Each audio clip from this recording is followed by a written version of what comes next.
Whenever you're around a child, you'll quickly notice that they love the question, why? In fact, it's a phase that toddlers go through that drives their parents crazy because they're constantly badgered with the question, why? Why is the school bus yellow?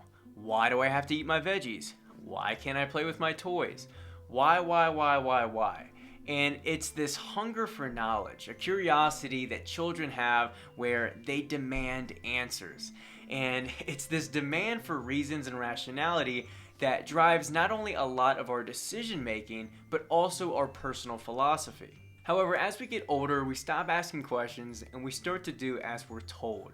Parents use the infamous line, "because I said so." And we quickly realize that asking a lot of questions leads to people getting very irritated with us.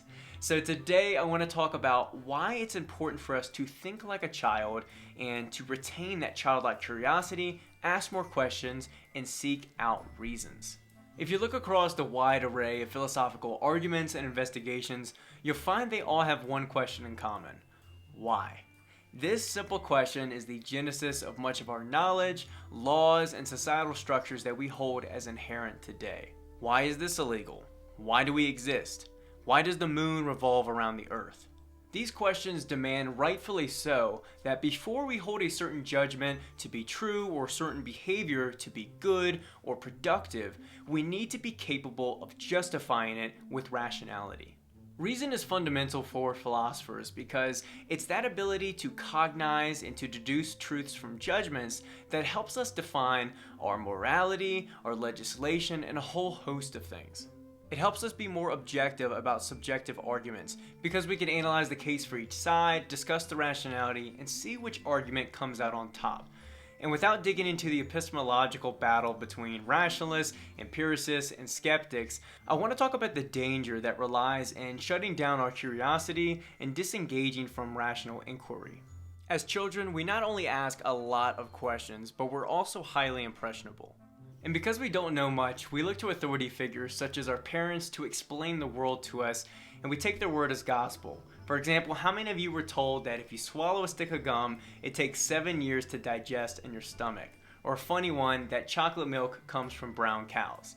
Now obviously these are fun, harmless lies that our parents told us, but it is a great illustration of why we shouldn't defer our curiosity or assume that others know what we don't know. As we grow up, we're absorbing everything around us, and that includes the beliefs, the behaviors, the values, and the dialect of the people we're surrounded by. And often this can lead to us judging others who don't see the world in the same way or do the same things that we do. And if we stop asking questions and we just allow ourselves to make these assumptions about the world, then we run the risk of being not only ignorant, but also irrational. Children look out to the world with an open mind and limited assumptions. They don't presume things without inquiring and searching for reasons. So as adults, the more that we can eliminate our assumptions, ask more questions, and seek out reasons, we can start to understand the world around us a whole lot more. This also means acknowledging that what we perceive as right or truthful isn't the case purely because we've assumed so for years. Another way that we can think like children is to ask obvious questions, such as why do I eat breakfast? Or why are there laws?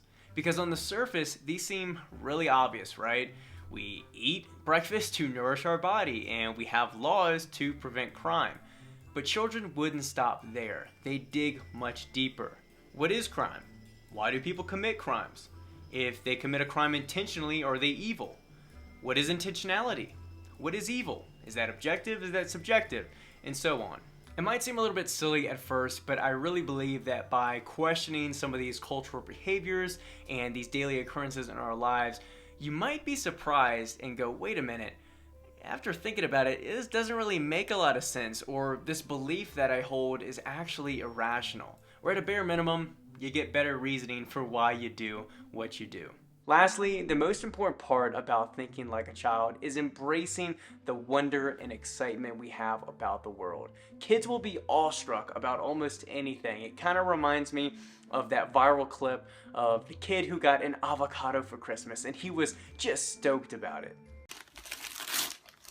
Avocado! Thanks! But as adults, we weigh ourselves down with past failures and limitations, and this leads us to stop seeing the world as full of possibilities. And as a result, our passion, creativity, imagination, all of that decays. Now, the way to reverse that is to have new experiences and find ways of stimulating our imagination again. This could be trying new hobbies, reading new books, exploring new ideas, anything that's going to get your mind out of the confinement that it's stuck in. Children notice every little detail, and we can do that too. Perhaps you drink coffee out of the same mug every morning. Well, this time, close your eyes and take in the smell of the coffee. Think about the flavor notes, the warmth of holding the mug in your hand, the taste as you sip, the sounds you hear in the morning. All of this is simply a matter of perspective and looking at the world as something wonderful and something to be explored rather than just dull and mundane. So overall, I really think we can learn a lot from children, not only on questioning things more often, but also just their outlook on life, their creativity, their imagination, just how their mind works, how much attention to detail, how much they're absorbing from their environment.